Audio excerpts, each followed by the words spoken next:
Maqaan ishee Hawwiidha. Kana booda fuula ishee akka hin daganne hawwii na akkasii. Asti seeraan taa'imee silbicha taa'ee akkasitti taa'ime.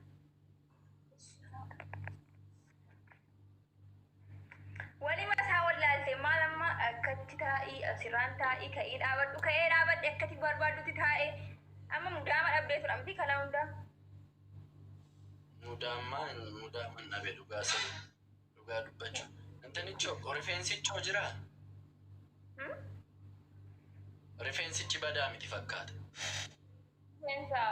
Lasiraa saayoonim ግን በቂ ደንጋ akka bidaannootti maalati akkuma biyyaatti. Raafachuuf siin ta'u garuun ta'aa jettiin ga'a.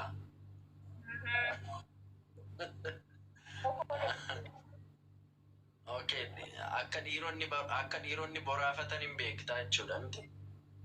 Ani alaalkum indee waggaa 18 kun yaani.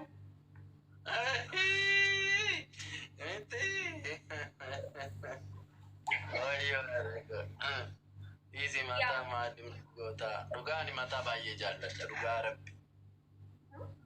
Dubararraa rifeensa baay'ee jaalladha. Yooma jaallachuun saafeeyyuu kwaalitii isaa sirriitti eeggachuu qabdu dubartoonni rifeensa keessan yoo gabaabbateeyyuu bareechitanii qabachuun sirriirra jira.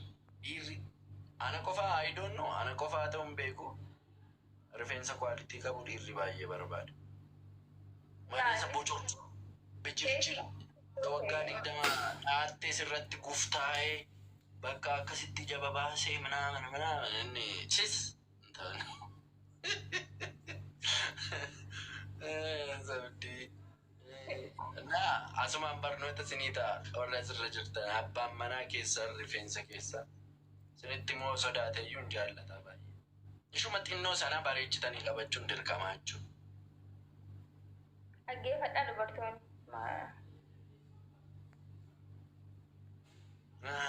Ni qaba.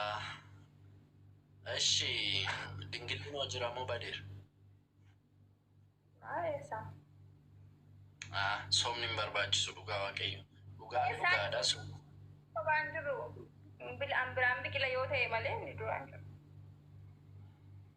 Ambiraan biqila yoo ta'e? Ambiraan biqila yoo ta'e? Jechuun ambiraan biqila yoo ta'e malee inni duraan jiru jette? Magana yeroodhaan.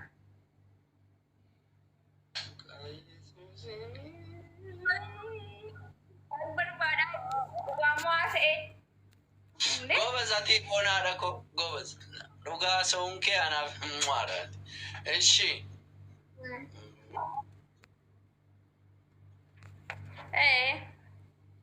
Amma gaaffii ati mucaa sana gaafattee hin jira miti?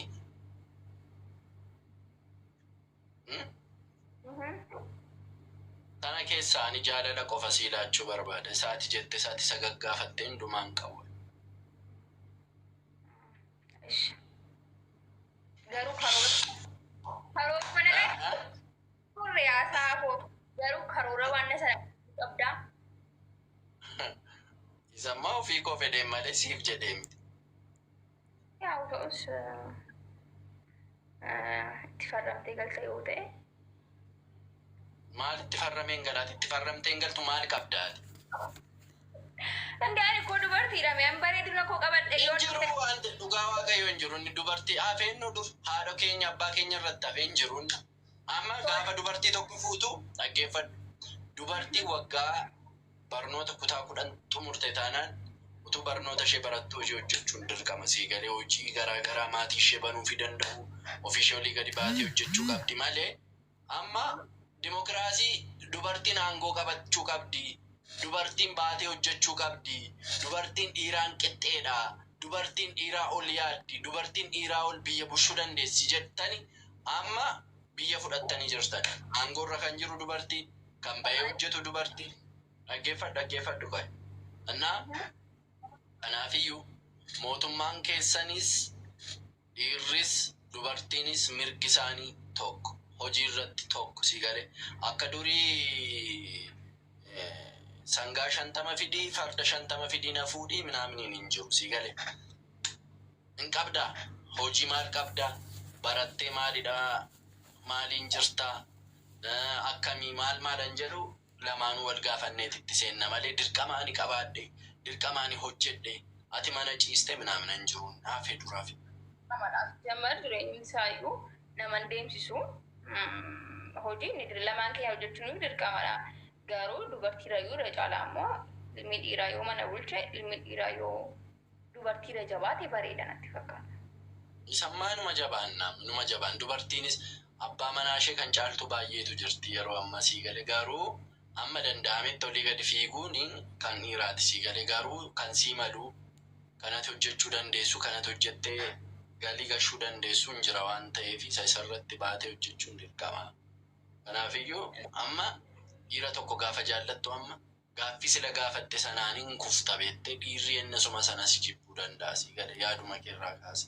Maaliif ennaan nama tokko dura kanatti jaallachuu qabdu fuula isaa ilaaltee fuulli isaa sii ta'eera ta'uu danda'a fuula isaa dhiistee eddeetti siqxe immoo amalli isaa siif ta'eera ta'uu danda'a baay'ee namaa yaada ta'a baay'ee si ankaba ta'a baay'ee siif yaada ta'a sana erga ilaaltee fuula ilaaluun iyyuu sirra jiraachuu dhiisuu danda'a maaliif amalaan si mo'achuu danda'a dhiirri tokko sii galee. Kanaafiyyuu erga amalaan si mo'atee erga ati jaallattee maal jettee immoo kanatti dhiyeessituu fi akkamiin hojjennee guddachuu dandeenya. Yoona qabaachuu danda'an sii galee garuu gaaffii akka ammaati gaafatte kana qaxxitaa gaafatte taanaan maal barbaaddeeti kunan jedhu sammuu dhiiraatti dhufachuu sii galee.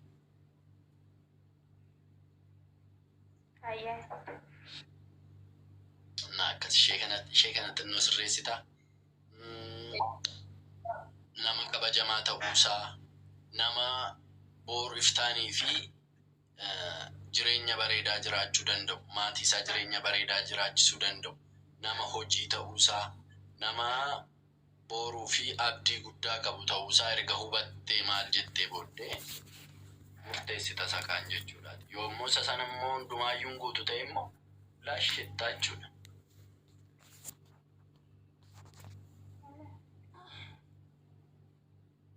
Akkasumiti. Yaa hawwishaa badiin kana booda wal arginaa baay'ee taphattaa profaayilii kee kanarraan kaasiinii yoorraa kaaste sinirraan fadhaa naa wal argina bakka. Nagaan bulaa galatoomaa hundi keessan haasaa wal faana qabaanneef.